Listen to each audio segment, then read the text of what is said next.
La planète foot est actuellement en action, où c'est la séance de qualification dans la plupart des pays qui opèrent du football pour le mondial qui aura lieu en 2016 au Brésil.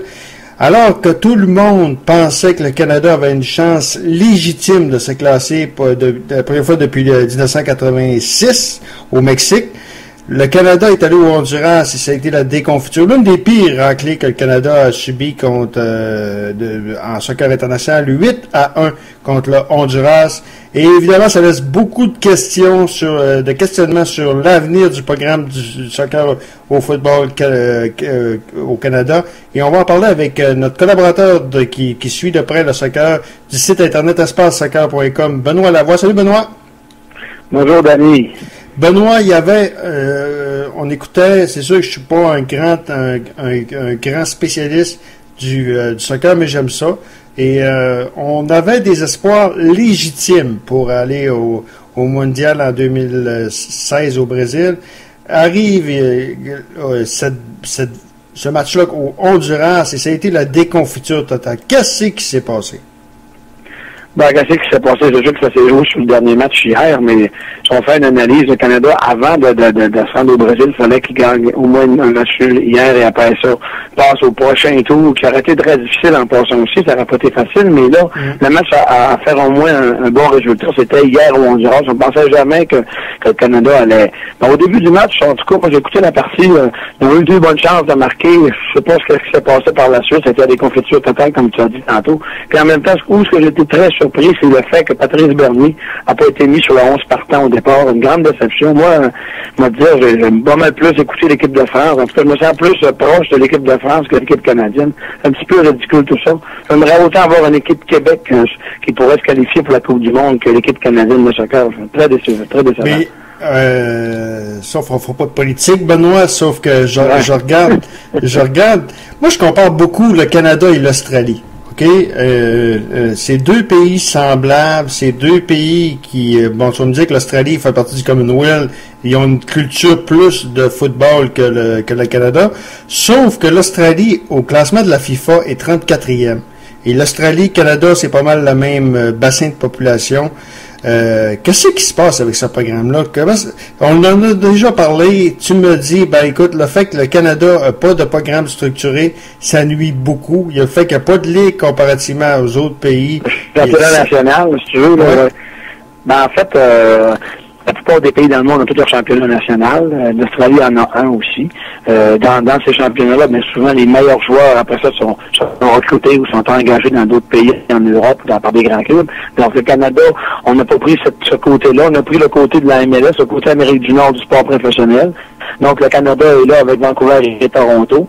Et j'ai lu un petit peu, pas mal sur Internet, ce qui se disait, c'est que il va falloir que ces 3 clubs-là s'assoient ensemble et regardent la structure qui peut se faire entre eux. Il y a Edmonton qui vient d'entrer dans la 2e division aussi, l'ancienne division de l'Impact. Alors, il va falloir que ces équipes-là s'assoient ensemble et qu'ils réussissent à avoir les joueurs, qu'on ait au moins le bassin de ces joueurs-là qui jouent ensemble déjà en saison, ce qui va donner déjà une meilleure chimie entre ces équipes-là.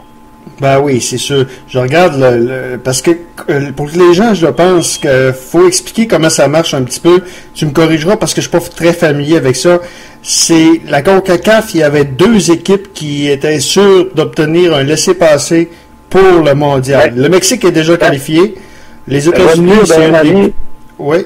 Oui, non, le Mexique n'est pas encore qualifié. Là, il y avait, présentement, ce que le Canada était, il y avait 3 poules de 4. Okay? Et de ces 3 poules de 4-là, chaque équipe jouait contre chaque équipe aller-retour, un match à la maison et un match à l'extérieur. Donc, ça faisait un total de 6 matchs.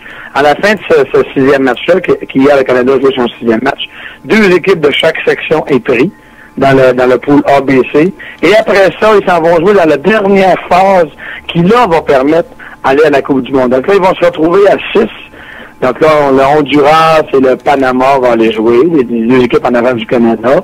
Ensuite, il y aura le Mexique, les États-Unis. Il y a le Guatemala qui s'est qualifié en avant de la Jamaïque. Ça, c'est une surprise aussi. Ouais. Donc là, il y aura un pool à 6 équipes.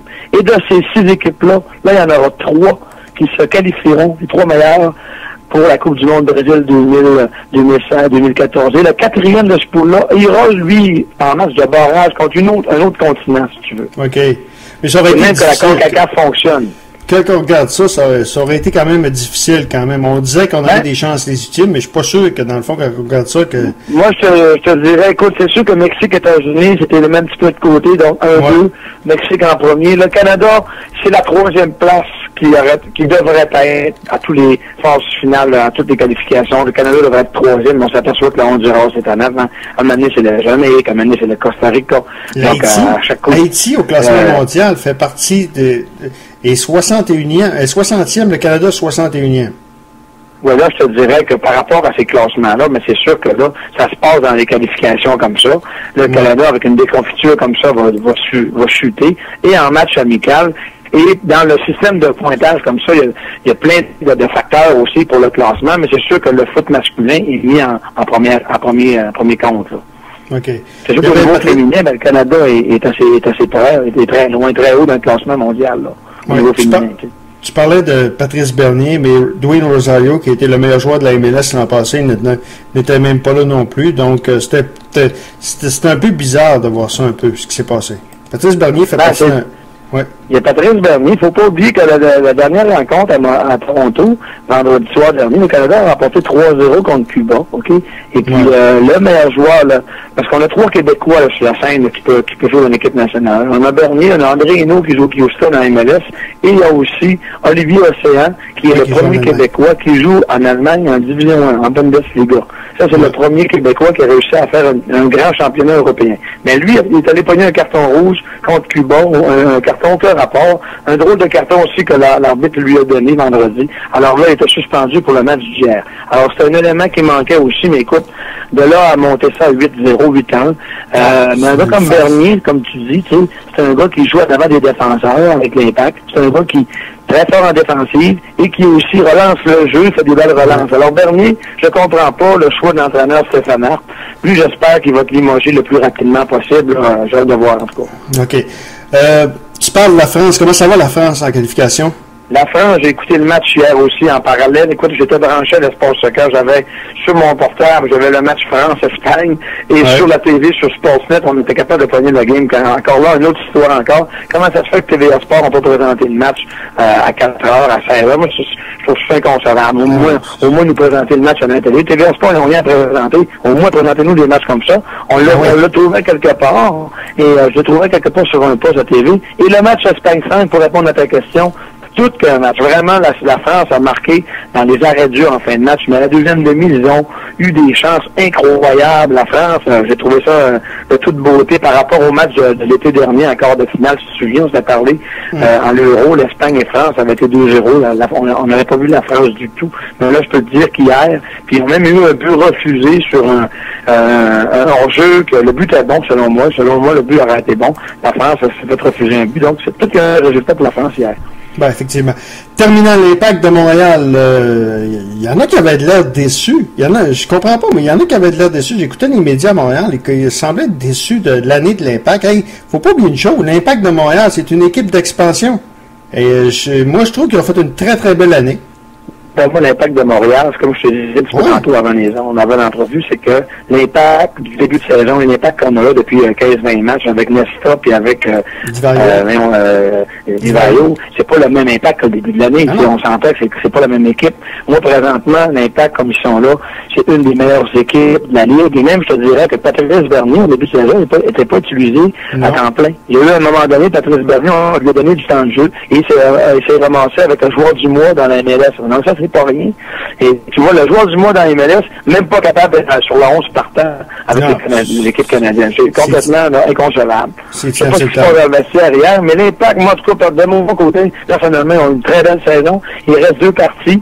Alors, les gens, il va toujours avoir des critiques d'un bord et de l'autre, mais qu'est-ce que tu veux, ça fait partie de la game aussi. Hein? Non, l'Impact qui lutte avec le Wildcats de Vancouver pour le championnat canadien, pour terminer au premier rang. Et ça, c'est un avantage vraiment marqué, c'est que l'Impact affronterait le FC d'Edmonton qui est en 2e division.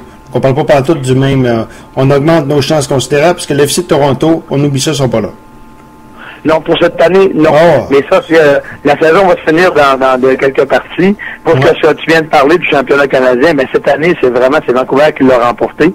Ça va aller l'an prochain pour le. C'est-tu Toronto, Vancouver? Je sais même si c'est pas Toronto qui a gagné le championnat canadien. C'est Toronto, c'est Toronto, c'est ça, mais Toronto en saison n'a rien fait. Mais tu vois, en championnat canadien, on réussit à faire quand même un beau petit parcours. Ils sont allés jouer contre des équipes mexicaines, dans des clubs mexicains, tout ça. Ouais. Mais là, l'impact, ça va te reprendre l'an prochain. J'ai hâte de voir, il va sûrement arriver des nouveaux éléments à travers ça aussi. Je suis pas inquiet à ce niveau-là. Alors, la race italienne va peut-être arriver à Montréal. Ça, c'est peut-être un autre dossier, en tout cas, là. Oui, effectivement. Benoît Lavoie, du site internet espacesoccer.com qu'on peut visiter. Très bon site de soccer qui parle du soccer local, régional et national. Merci beaucoup. Puis on va se reparler quand l'actualité du soccer l'exigera. Je te remercie, Denis. À la prochaine. Voilà Benoît Lavoie du site internet espacesoccer.com.